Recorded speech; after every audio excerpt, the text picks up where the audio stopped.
Buenas, hace un rato estaba hablando con un amigo sobre el negocio del crudo en general, cómo funciona. Y bueno, me pareció interesante hacer este video.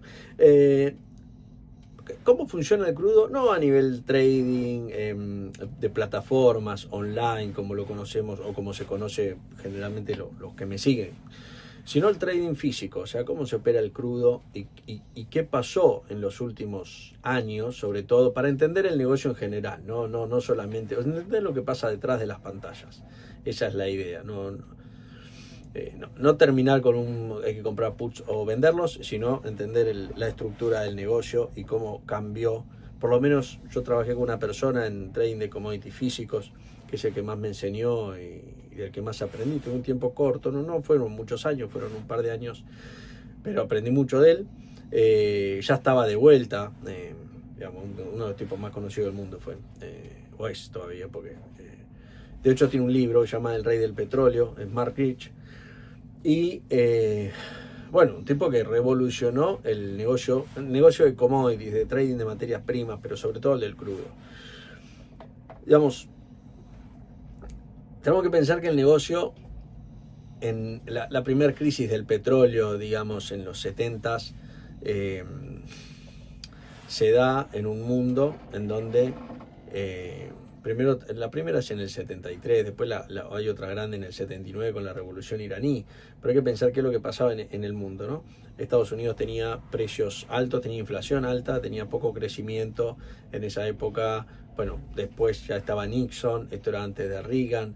El negocio del crudo estaba muy cartelizado por las empresas que se decía se sigue llamando las siete hermanas, ¿no? Las grandes.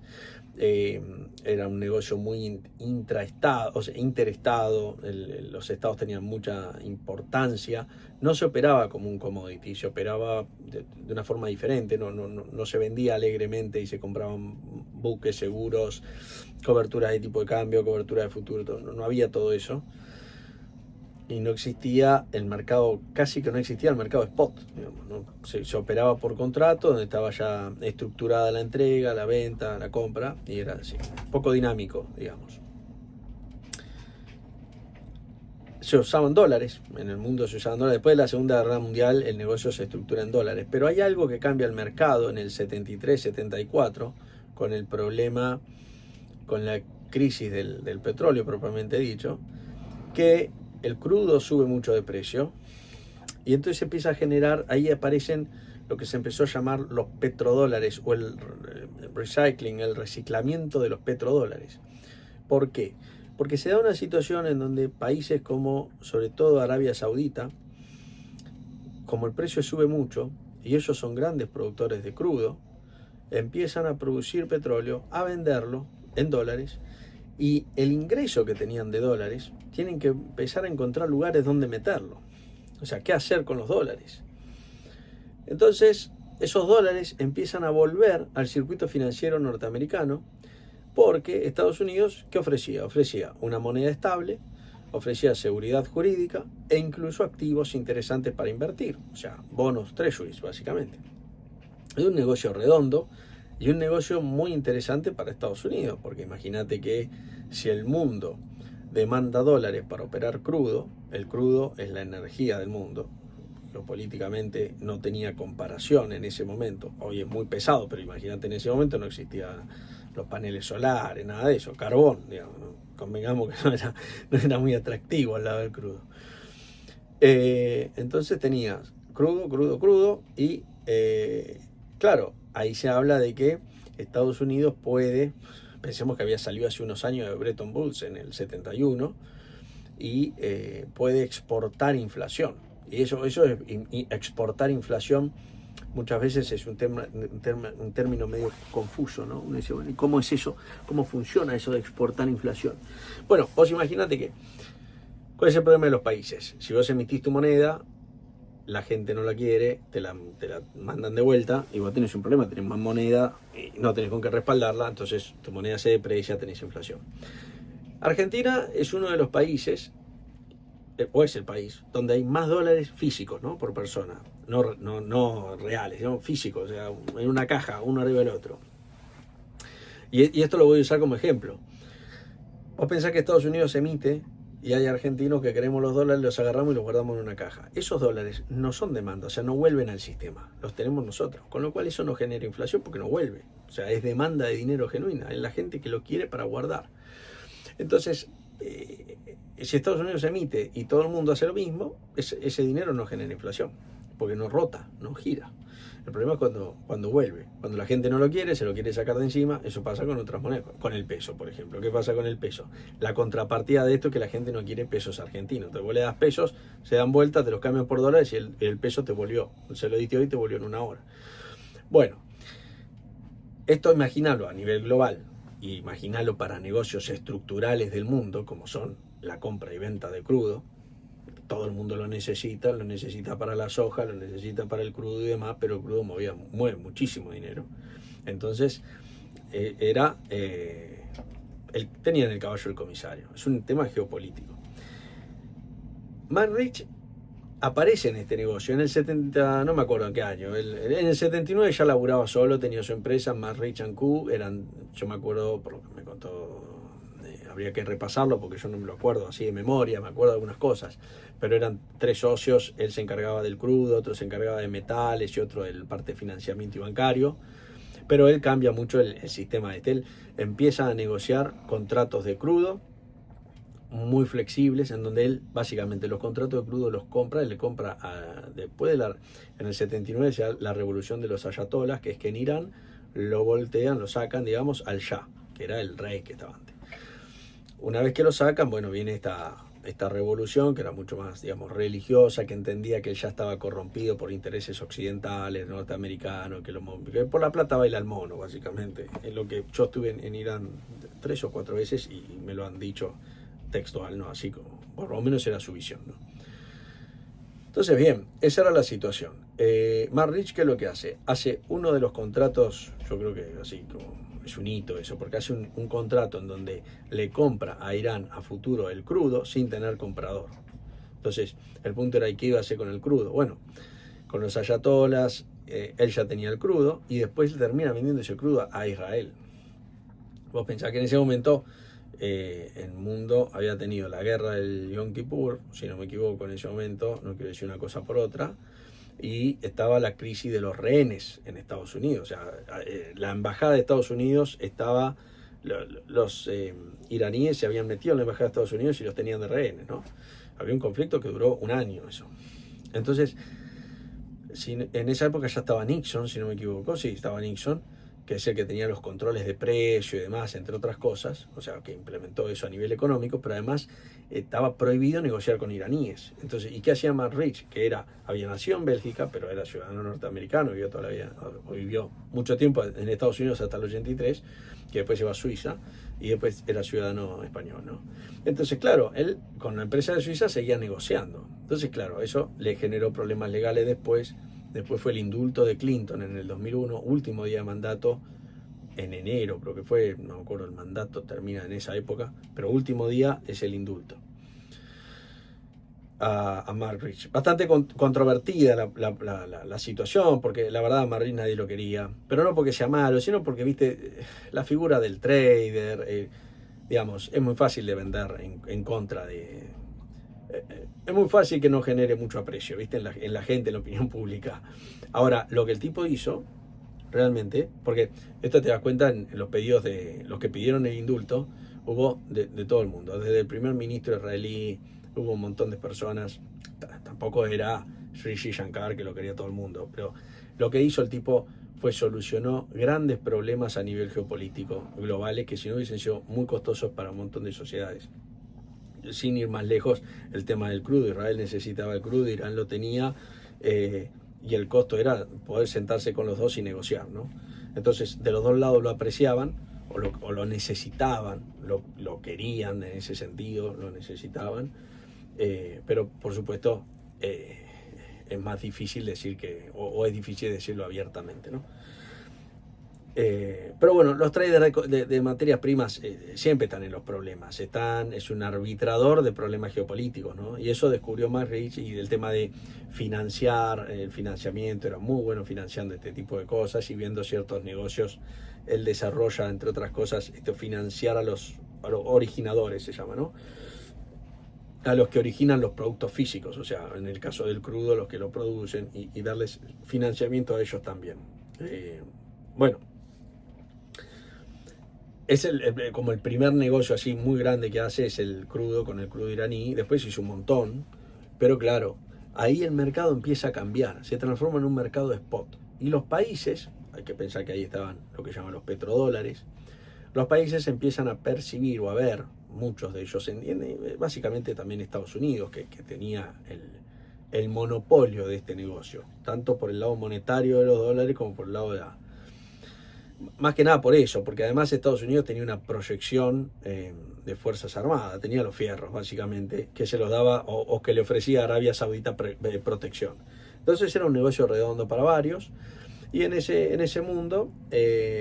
bueno, empiezan estas figuras de traders independientes que empiezan a arbitrar riesgos geopolíticos, a cubrir con seguros, seguro de tipo de cambio, seguros de...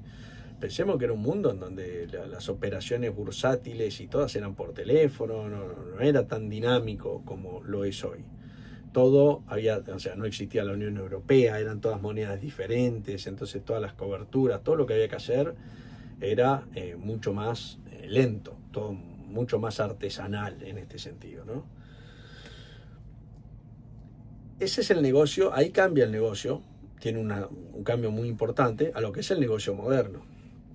Entonces, el crudo siempre fue un negocio geopolítico, un negocio que mueve no solo a nivel energético, sino a nivel dólares, demanda de dinero, y lo que vemos en los últimos años es que ese problema o esa situación que se da, que hay menos demanda de dólares, aparecen jugadores desde los 90, empieza a aparecer Rusia, antes era la Unión Soviética, pero en los 90 baja y en los 2000, quiero decir, empieza a aparecer nuevamente como un país que a nivel PBI tiene el PBI de Italia. Rusia no es una potencia, pero es una potencia geopolítica. Aparece China, con las tasas de crecimiento chinas y a crecer muchísimo, y también a ser un jugador geopolítico. Aparece la India, aparecen los BRICS. China empieza a dar un montón de financiamiento en África, ofrecer créditos bilaterales, swaps y demás. Eso genera demanda de yuanes. Esa demanda de yuanes a China le permite hacer el juego que hacía Estados Unidos antes, ¿no? Digo antes, ahora también, pero quiero decir emitir y exportar inflación, si se quiere, o señoriaje, ¿no? Que es el poder emitir dinero sin respaldo y básicamente es imprimir billetes y que como la gente los quiere no tenés consecuencias. Por supuesto si lo haces en determinado nivel, ¿no? Esto es como tenés una chequera. Bueno, el día que emitiste 3 cheques está perfecto. El día que empapelaste toda la ciudad nadie te va a querer tu cheque. Cheques son un poco anacrónicos, me parece. Salvo que estés en Argentina y tengas unos años, no me van a entender, creo. Pero bueno, la emisión particular es en definitiva. Bueno, el negocio cambia así. Y hoy nos encontramos en una situación con un conflicto en Irán. Entonces, ¿a qué voy con todo esto? A que el conflicto actual tiene raíces históricas.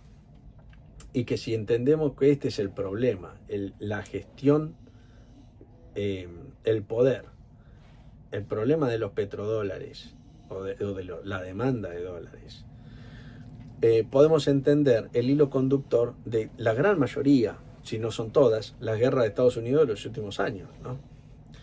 Si pensamos en Irak y en las armas de destrucción masiva, si pensamos en Libia, cuando Gaddafi dejaba de operar el crudo en dólares, si pensamos, bueno, ahora que tenemos el problema también de las armas de destrucción masiva sí, básicamente armas nucleares, están hablando ahora en Irán, lo que cambia es la palabra, pero la idea es más o menos la misma. ¿Qué tenemos después? El tema de Venezuela, o sea, todos los conflictos armados en los que está metido, digamos, Estados Unidos, vamos a ver que ese es el denominador común. Ahora acá lo que se da es que Israel también tiene intereses, que no son los mismos, pero son confluyentes. Por eso yo no adhiero a la teoría de no, porque están cooptados por los israelitas que le dicen, porque eso sería asumir que el gobierno de Estados Unidos es Trump y que Trump es un pelotudo. O sea, porque en definitiva está diciendo eso. Y esos análisis no me parecen muy buenos porque me parece que hay un punto ahí de soberbia en creer que Trump es un boludo y vos sos muy vivo, yo soy muy vivo y nos damos cuenta de lo que Trump no se da cuenta. Que podría llegar a pasar en algún caso, pero Trump no es el gobierno de Estados Unidos, me explico, no es Trump. Es una institución, o sea, realmente yo creo que hay intereses atrás que obviamente no se pueden decir o no tienen mucho, digamos, la opinión pública no los compraría, ¿viste? Si vos le explicar petrodólares, qué sé yo, no te lo compra nadie. Tenés que decir que hay armas de destrucción masiva, tenés que decir que vas a ayudar a la gente en Venezuela. Después no pasa nada, cambiás al payaso de presidente por otro que te venden dólares y ya hasta ahora es un gobierno que está entrando en razón, que en un año va a llamar a elecciones, que está todo bien, ya las cosas mejoraron. Pero la realidad es que no cambió nada. Y generalmente los países donde Estados Unidos se metió no es que mejoraron. Ojo, con esto yo no estoy hablando, no es que estoy hablando ni a favor de Irán, ni que tengo una posición, la verdad no tengo una posición muy ideológica afín a. Es una caracterización del problema que veo, de dónde veo el problema y dónde veo que hay puntos de conflicto geopolítico, ¿no? Israel creo que tiene un problema o un conflicto que es el tema de la proyección regional, o sea, la supervivencia del país, porque Israel está rodeado de países que son hostiles hacia Israel. Lo mismo, no estoy hablando a favor de Israel ni en contra, estoy diciendo lo que pasa, ¿no? O sea, tuvieron cuántas guerras en los últimos años. Bueno, la de los 7 días, la del Yom Kippur, la de acá, la de allá. Bueno, eso se suma o confluye con los intereses de Estados Unidos. Entonces, en ese caso, me parece que intereses diferentes,